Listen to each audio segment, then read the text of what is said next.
We are back with another AmeriCorps Connections. I was able to find this superstar, Antonio Mendez, which we'll get into his story in a little bit. AmeriCorps alum, Teach for America, and some pretty cool surprises as we go down his journey of national service and his continued service in national service. But before we get started, if you're new to this podcast, you have reached the AmeriCorps Connections podcast, where I'm the founder and brainchild, Nikki Fiacco, and I bring AmeriCorps alums onto the podcast, and we highlight and reminisce about our service year. But one thing that's really important, I find fascinating, is to learn what these AmeriCorps alumni are doing now, years and years after service. Sometimes only a couple years, sometimes a couple of months.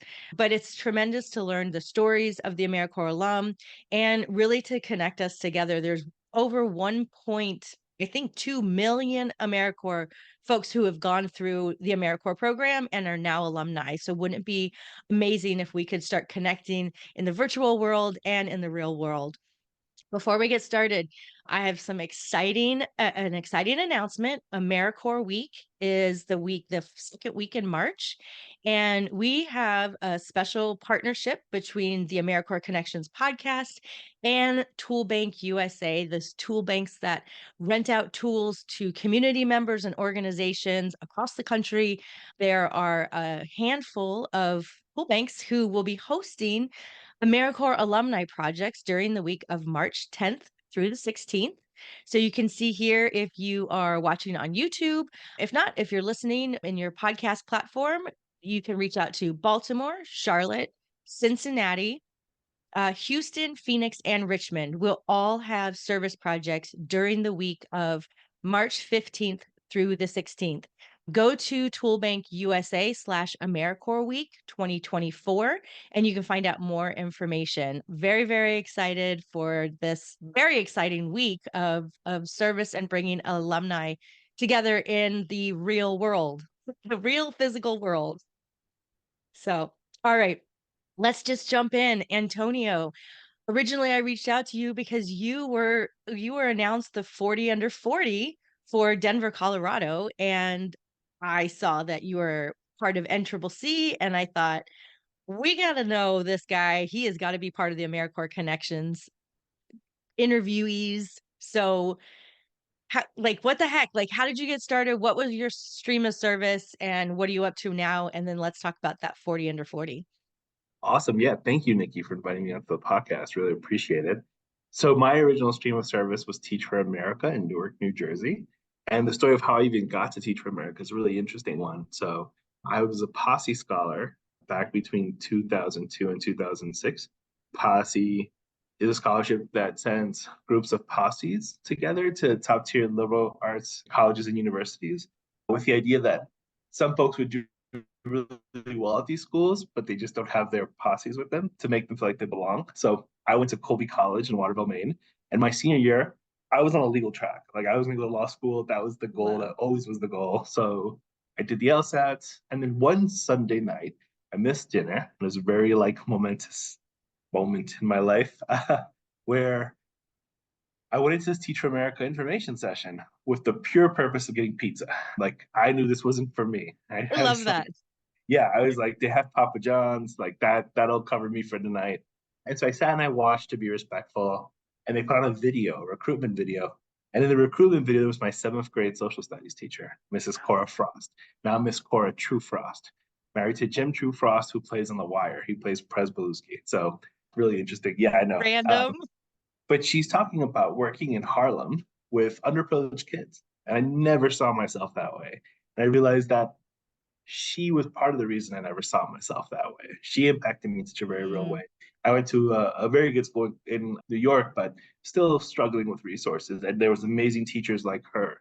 One notable thing she did for us, she planned a school trip to the Holocaust Museum in DC, which for an under-resourced school, that was a big deal. And my mom was like a chaperone on that trip. It was like it started my lifelong love of civics. So anyway, I was like, I don't believe in signs, but that's a sign, right? Like the randomness of it all. I was like, I think I have to apply to this. So I did. And at that time, TFA was more selective than like Harvard. So I was like, there's a very good chance I don't get this. But I think for them, the narrative was so strong too, right? They also felt like, oh no, there's something here. Yeah. So I started this program, and you get to rank where you want to go. And so for me, it was like New York, because I'm from New York. So I want to serve in my community. I want to serve those same kids and help them believe that they can. And then I was being silly, so I was like Hawaii, because like Hawaii would be amazing. I'd never been to Hawaii. I'd never You been know, west of Mississippi. a bunch of people are looking up TFA right now and they're like, "Oh," and that's Teach for America. So if you're like Sorry, they're Teach like, for "I America. wanna I wanna teach in Hawaii." That's funny. Yeah. So Hawaii, and then third I put Newark because it's close to New York, and I thought, okay, I'll still see my family. It's close by. I didn't realize at the time if you put Newark anywhere on your list, you're going to Newark because Newark is in such need of talented teachers. So my right after senior year, I did my training in Philadelphia, which is where regionally TFA or Teach for America would send everyone. It was like Teach for America Newark, Teach for America Camden, Teach for America Philadelphia, Teach for America Mhm. Chicago. We all met at Temple University and we did a summer. And then I got sent to Hawthorne Avenue Elementary School. I was a third grade self-contained teacher for that time, which for those who don't know, self-contained means you teach like English, math, social studies, science. You teach those four subjects to your All of class. them. Then you send them out for like gym and other things as well. If anyone's watched Abbott Elementary, it kind of felt like that with less men. I was one of two men in the Yeah. building. I was also the only person who wouldn't identify as black in the building. Okay. It was a very eye-opening year. I come from New York, from Washington Heights. So if you've seen In the Heights, that's kind of my life story. Lots of dancing, lots of merengue, bachata. But Newark was very different. You know, the first thing I saw when I moved there was um, in Journal Square, they had a big sign that said "Stop the killings in Newark. Become a teacher." The teachers used Wow. to set up. Yeah, my parents were always very worried for my safety. I was fine. Nothing ever happened to me that year. Wasn't robbed. Thank God. Wasn't nothing bad happened. But it was tough. It was different. You know, we had codes for when something bad was happening outside. I'm sure all schools do, but ours happened more frequently. Back then, Cory Booker, now Senator Booker, was Mayor Booker, and my principal was Principal Baraka, Raz Baraka, who's the current mayor of the city of Newark. Oh, Yeah, and so Raz had just come from the high school. Mayor Booker had moved nearby because he'd realized wherever he went, police went, and that meant mm. that crime went down.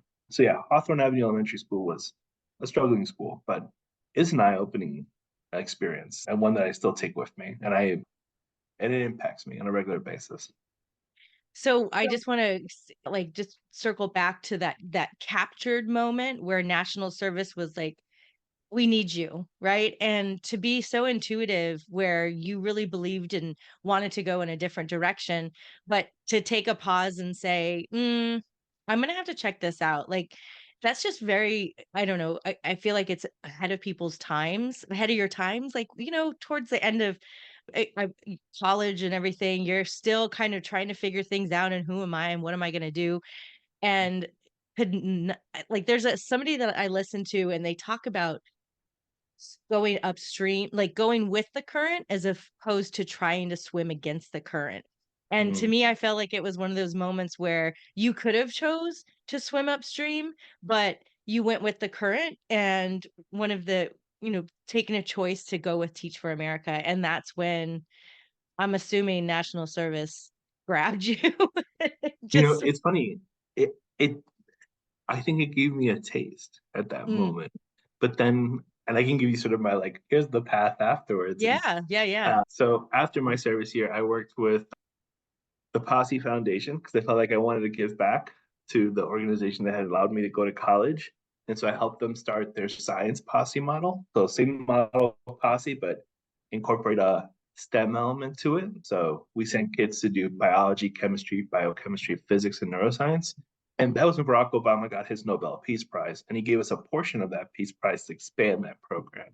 And so Wow. we were at Brandeis University and we sent over I was part of three cohorts going over. And one of my scholars, Nana, who's this amazing young man who's now a doctor at Columbia, and it's just like he's exactly why we do what we do. And Yeah. you just hold on to those moments. But he asked me once, he's like, didn't you want to be a lawyer? Like, why are you still here? And I was like, ooh, okay, yeah, you're right. So I applied to law school and I applied to the Fulbright scholarship simultaneously, and I got both. And I was a Fulbright scholar to Andorra, and University of Denver was the highest ranked law school that let me defer for a year, so I go do that Fulbright. So went abroad Nice. for a year. I strongly recommend folks do that if they have the chance in their career. Really Where great did you experience. where did you go? Yeah, Andorra between France and Spain. It's this tiny Okay. principality, 75,000 people at the time. They speak Catalan, but they also speak Spanish and French, and some folks speak Portuguese. So Wow. very interesting European country. One of the first countries in Europe when everything else was still a kingdom. Yeah, really interesting. But did my year there teaching English to, high school students essentially, while also working with their parliament. I was, I think, one of the first Americans to work for their parliament. Um, and then after that, I went to law school and I thought, I'm going to do international law. I just did this international experience and I love international law. Yeah. Graduated with my international law degree. Thought I was going to go back to New York, but Governor Hickenlooper ran for governor and I joined the political team. And so, again, national service not being touched at any point here, right? Right. I became deputy chief of staff to Lieutenant Governor Joe Garcia, who's just an amazing man. And then Lieutenant Deputy Chief of Staff to Lieutenant Governor Donald Lynn. And at that point, the executive director of the State Service Commission had left. And I got promoted to being the director of the State Service Commission. So I was, and they were like, you have an AmeriCorps background. I did teach for America however No. long ago, but that it was enough for them to be like, okay, Yep. you know us, we know you, we trust that you can handle this. I, the conversation we had was, don't sink the ship. The ship is sailing right now. Don't sink it. And I I thought, think oh, that that's the mission of every commission is just like so stay good. afloat. I mean, Yeah, when I was director of this state service commission in Maryland, I mean, there were times where I think we hit a wave and the bow like went so far down, I didn't think it was going to come back up, but thank God for America's service commissions, our friends at Ask. I mean, they had great every timer. life preserver and lifeboat. They were like, "We got you." Yeah. Yeah, I remember like that's the one thing that really shocked me about the commissions was the like the brotherhood and sisterhood of the organization, like that State Service Commission EDs. You all felt like, okay, only you understand what I'm going through in terms of like the not only administrating the AmeriCorps programs, which is such an honor and a privilege, but like the fundraising part of like trying to get match and all these things. Like it's, I just did an event this week at the AmeriCorps and Triple C campus where I brought together state service commissions from our region. We have a 9-state region in the Southwest, and that includes like Arizona, Arkansas, Colorado, Kansas, Missouri, New Mexico, Oklahoma, Texas, Wyoming. And 4 of those folks came out, and it felt like seeing old friends. Yes. It was Shelly and Chris and Melinda, and I'm just like giving hugs, and I'm like, yes, these are my people. They'll always be Yes. my people, regardless of what position I'm currently in. So, yeah, I really valued my time, but when National Service said, okay, we need you again, Yeah. Yeah. I transitioned to NCCC right at the beginning of COVID. I think that's Well, when that's NCCC. bizarre. Like NCCC National Civilian Community Corps, right? Correct. Yes, I crushed it. Only a year of podcasting, 3 years in state commission, and 2 years in programming.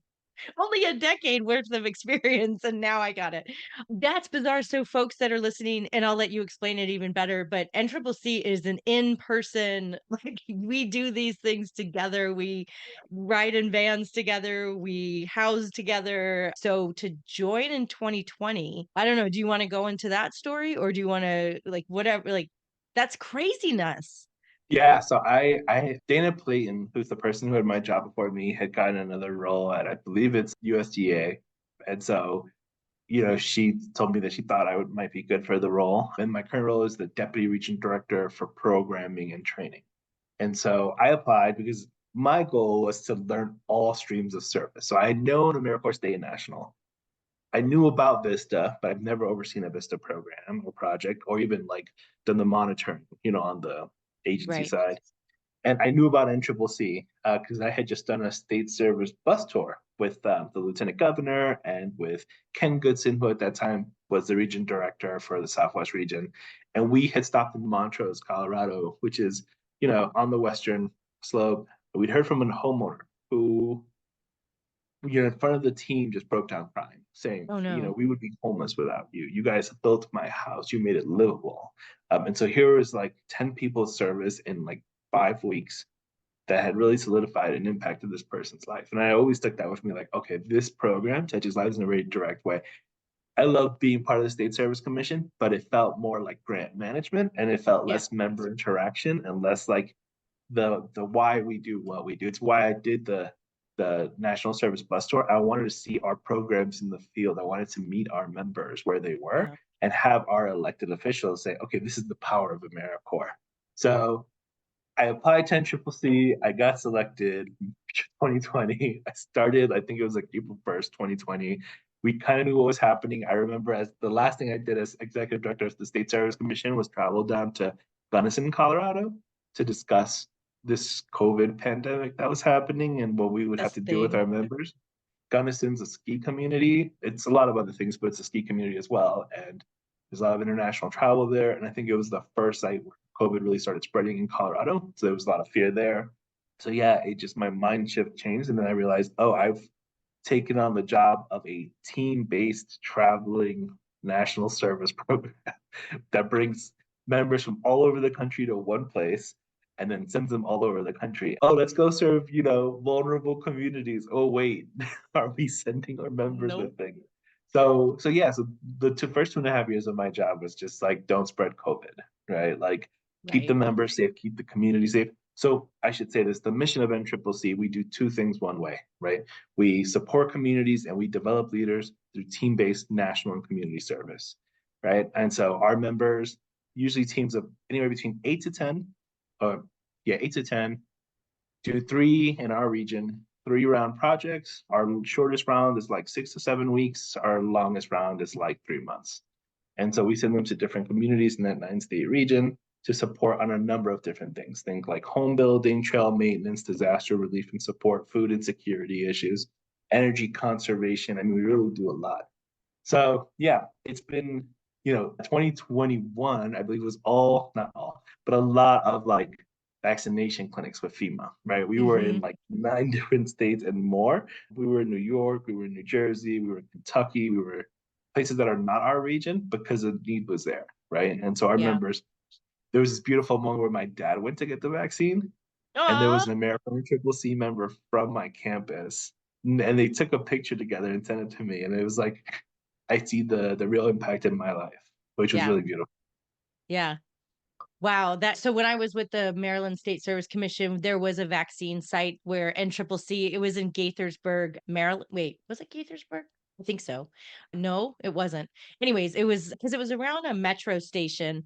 And so we had the NCCC folks out there running the vaccine site. And yeah, the impact of NCCC is I've had so many for a while.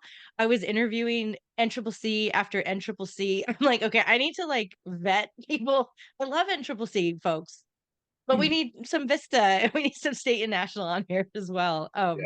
But yeah, the impact of the program, and it's something else that I think is really important is getting the word out that these NCCC groups can go out and serve. Like, there's an application process that's open for a certain amount of time, and organizations need to, know that's a resource available to them if they qualify, right? What does that look like the partnerships, and is that a competitive process to get a group? Yeah, but we put an emphasis on working with new sponsors. So Okay, that's there's a great. somewhat competitive advantage if you're new and we haven't worked with you before. The requirements are pretty simple. So it's a 6 page application. It's nothing too wild. The three things that we're always looking for are housing. So the sponsors provide housing.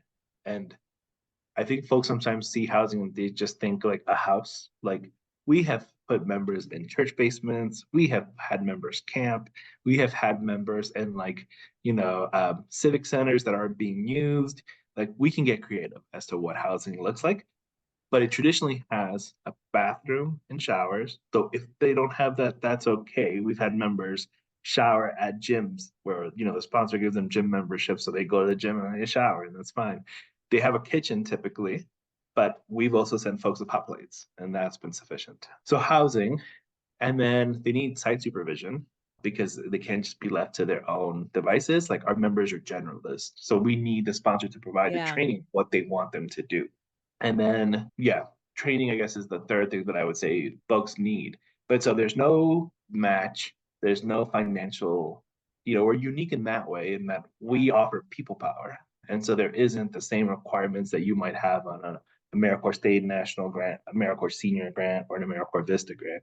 We like to think of ourselves as the lowest barrier entry point for AmeriCorps. It's so Mhm. easy to get a triple C team, and like whereas a state and national grant might take you a year to develop and a year to implement, and then triple C team you can apply in March and they can come by September. Like it's that quick.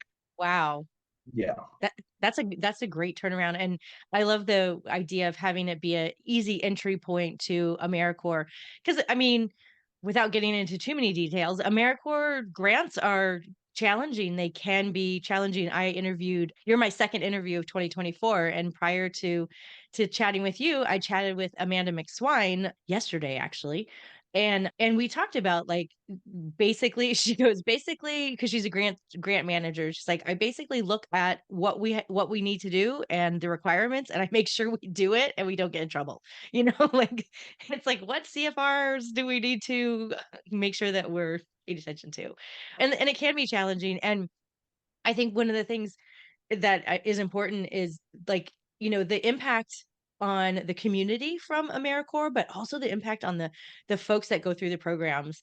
So I don't know if you have any, if you have any, like, stories or recollection of maybe individuals who have gone through NCCC that you've worked with and seen some, like, that transformation, that sparkle in their eye where they didn't know what they were getting into. It's like the hero's journey, right? Like, they took this leap of faith and then they were like, "I don't like camping, and I don't like my crew members." And then they figure out that, like, I'm learning how to get along with people that I used to not like. And then they come on the other side and they're like angels and advocates for the program. Do you have any yeah, reflections I on that? do. I'll give you two examples, and one will Love it. be from the professional realm, and one will be from the like NCCC realm, right? So when I worked at Serve Colorado, my staff included this young woman named Nellie Stagg. And Nellie Stagg had served as a team leader at the NCCC Southwest Region campus. And Nellie Stagg is a rock star and continues to be a rock star. Nellie, you could tell how her time at NCCC gave her the confidence to, succeed professionally. She is someone who helped us completely revamp our state service plan. I'm so proud of the state service plan that we developed, that our commission developed from the 2018 to 2021 year. Nellie had this data-centric mindset that I think came from having to, process weekly progress reports and project completion reports that had quantifiables that she was responsible for tracking for all her different projects. That data mindset transitioned, I think, to her professional career. So Nellie Stagg, love to highlight her as just this amazing young woman who continues being amazing and is a rock star in the Colorado nonprofit community. The person I'll talk about from like my time here at NCCC, Heather Foster, who was previously with the West Virginia Commission. Believe she was the ED of the West Virginia Commission, and now she's the regional administrator out there. Okay. Um, Her son Micah actually was an Triple C member.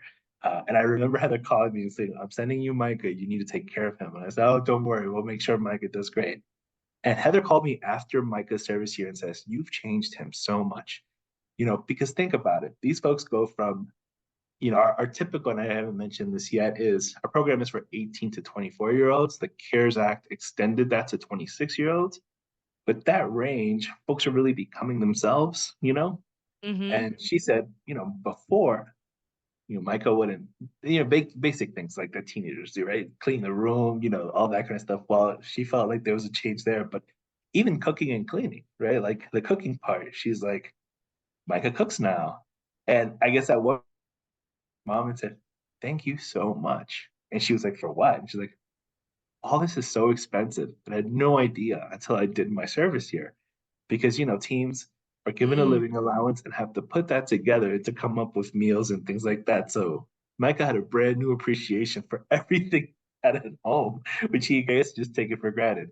But she's like, he's more confident, and just like energized in a way I haven't seen before. So to me, he's an ultimate success story. He actually ended up winning, I think, Member of the Year. So That's yeah. amazing, and it makes total sense that you're gonna an individual could come out of that program and feel that confidence. In fact, while you were talking, I was thinking my daughter's 21 going on 22, so finishing up her college experience, and I'm thinking about a handful of her friends that would really benefit from going through NCCC for sure, for sure. Well, and I should pitch. So we have the Yeah. traditional NCCC service year, which is 1,700 hours. And for us, our class starts, they come in October and they're done by like July. But then we also have this new program called Summer of Service, which is literally just for folks between May and August. And it's a shortened NCCC experience. You do one project instead of the three, but you still do our core training institute. You still get to meet a group of people. And we've seen folks love this experience. When they're in college, they can do this and then go back to their universities, or even after, before they start their professional careers, they say, you know what, we want to just take some time and give back and do some national service. So this will be our upcoming third year at the Southwest region doing Summer of Service. Our first year was conservation and disaster focused. Our second year, it was housing and conservation. And this year it's sort of open. But we not only serve our 9 states, but we also serve the Pacific region as well, with the exception of Hawaii and Alaska, because it's just too hard to get the members out We there gotta for. get you out to Hawaii, Antonio. And I'm trying so hard. No, but I actually went with my wife for her 40th, and it's as beautiful as I thought it was going to Oh, be. good, good, Went to Kauai, loved it. It's amazing. But yeah, good. I would pitch the Summer of Service program, and I think we're doing Yeah, recruiting for that right now if folks are okay. interested. That's great. I'll follow up with you on that too. My 9 to 5er, I work with an organization that was previously a campus compact. So that's like right up our alley because we have higher education institutions and we have access to students. So I'll follow up with you Monday between the hours of 9 to 5. I love it. Yeah, let's do it. Well, Antonio, you shared such like just a beautiful storyline of national service, and I love how you dipped in and then dipped back out, and then national service captured you again, and you were so intentional on your wanting to understand all streams of service and being part of NCCC.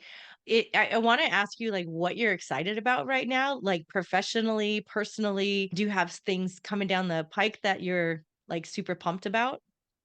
Yeah, I'll talk about NCCC and I'll talk about what's next. So NCCC, I just mentioned we did this national service convening. We brought together folks, and my approach with my region is we have all these amazing partners, but we're often so siloed. Mm, State National's doing their thing, NCCC is doing their thing, yes. Vista's doing their thing.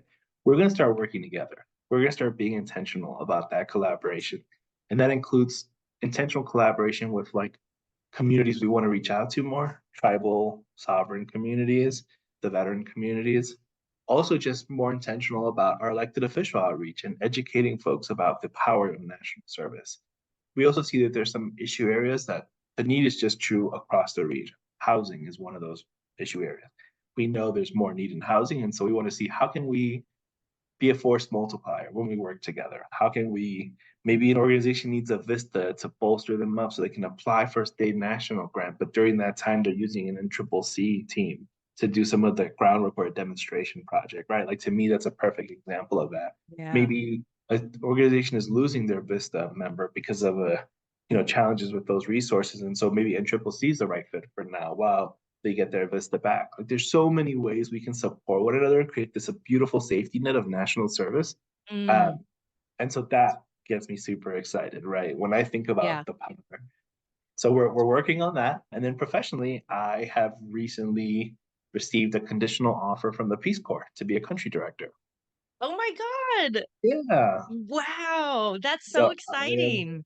yeah, I'm doing the health screening and I'm doing my national security screening to make sure I can get my clearance. And yeah, it'll be somewhere likely in Latin America or the Caribbean. But yeah, I'm So taking my service international. so national service is gonna lose you for a minute until we grab you back? Yeah, until they decide, you know what, that's enough. Come back to us. Well, you know what you're gonna have to do? You're gonna have to oh, you can't do NCCC. I was gonna say you're gonna have to come back and do NCCC just to say that you've But done I it. could do AmeriCorps seniors. Yes, I know. Isn't that like I need to contact AmeriCorps seniors and see if they can change the year that you can do, or I don't know. I don't know Although how I wait, feel about it's 55, right? That's the I low think end? so. Okay, Yeah. never mind. I can't do No. AmeriCorps No, seniors. no, no. Yeah, speaking of that, like, so that's very exciting about Peace Corps. Wow, that's so cool. We're gonna have to follow up with you to see where your journey, maybe in a year, and hear what's going on with Peace That'd be Corps. amazing. Let's talk about your 40 under 40. Like, Sure. congratulations. I was looking at Thank the you. list that that you're joined with, and there's some pretty amazing hitters out there in Colorado. So tell me about that experience. And it looks like we get to celebrate you in March for an official celebration. Yeah, love it. It's something that, and this is like a lesson I want to give everyone. It's like, if you fail, try again, right? Like, I Absolutely. have been nominated by some amazing people at AmeriCorps for 40 under 40 for some years now. And every year it's like, nope, nope, nope. And this year, finally, folks were like, yes. And so, I think don't get discouraged if you fail. Failure is Yeah. actually really powerful. It's the best way to learn. It's the best way to be successful. There's the Gretzky model of like you miss every shot you don't take. But I also think to improve on that, it's like your shot gets better the more shots you take. So Love that. yeah, I started, I think back during COVID, because I thought the things we were doing using national service to do contact tracing. I don't know if you've heard of the COVID containment response corps that we started out here in Colorado. Oh, wow. AmeriCorps and Triple C members as contact tracers for the state, working with the Department of Public Health and Environment. So started then, applied, had someone nominate me, and it was fantastic. And I got rejected, and that was okay. This year, I think the 40 under 40 is acknowledging the work we've done with our economic mobility MOU. So we signed this MOU Mhm. with the state of Colorado for our AmeriCorps members to support with the Colorado Vita Tax Project. Our members are doing taxes for low income folks. And last year, we returned about $7.5 million to the state of Colorado. And over the course of the 2 years of the MOU, $15 million. This year, we think Wow. it's between 7 and 10 million again. So just like a real, economic impact to the state. And when you think about it, NCCC's yearly budget is $36 million. So we're giving back, almost a fifth of our budget just to the state of Colorado, just in this one round.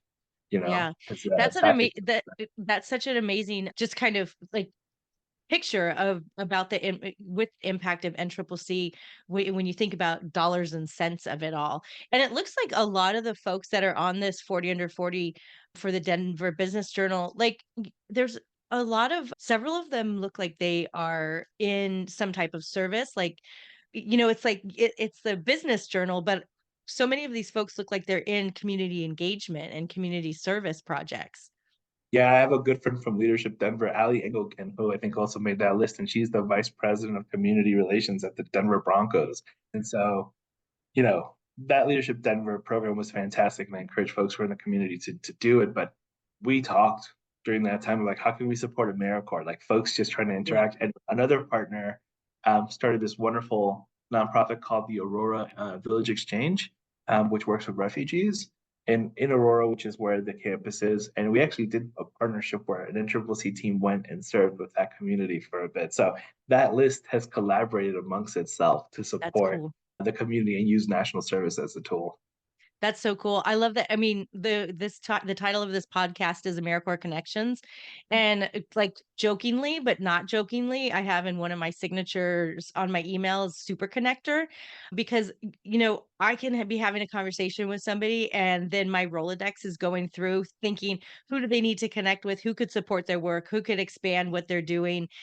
We just what is it? Go fast, go alone, go together, go forever. That's not it, but something like that.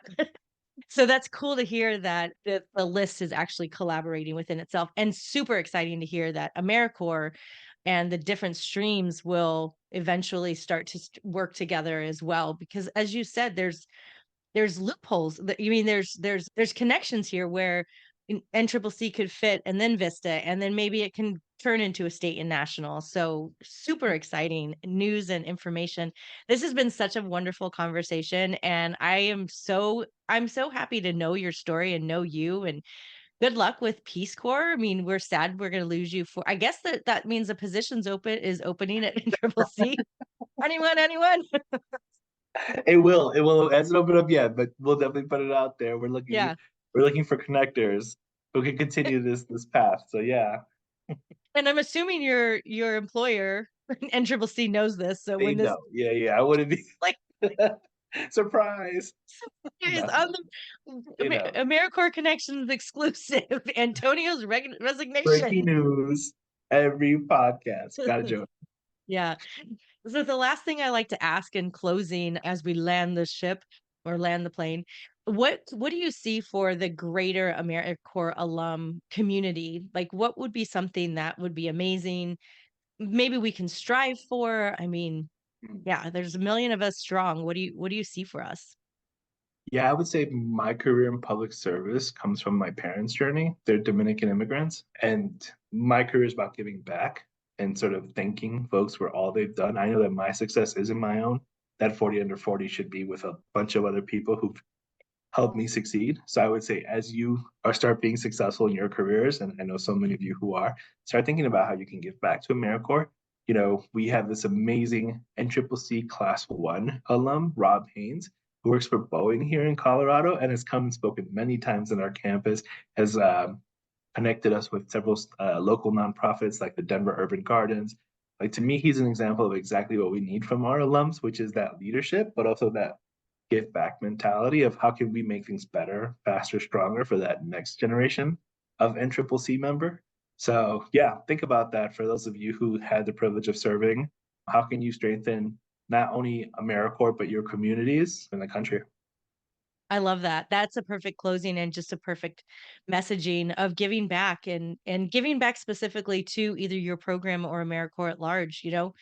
Thank you so much, Antonio. Really appreciate your time. And for all those folks out there that are following us, we will be back next week with another AmeriCorps alum to hear their amazing story. Take care and be well, everyone.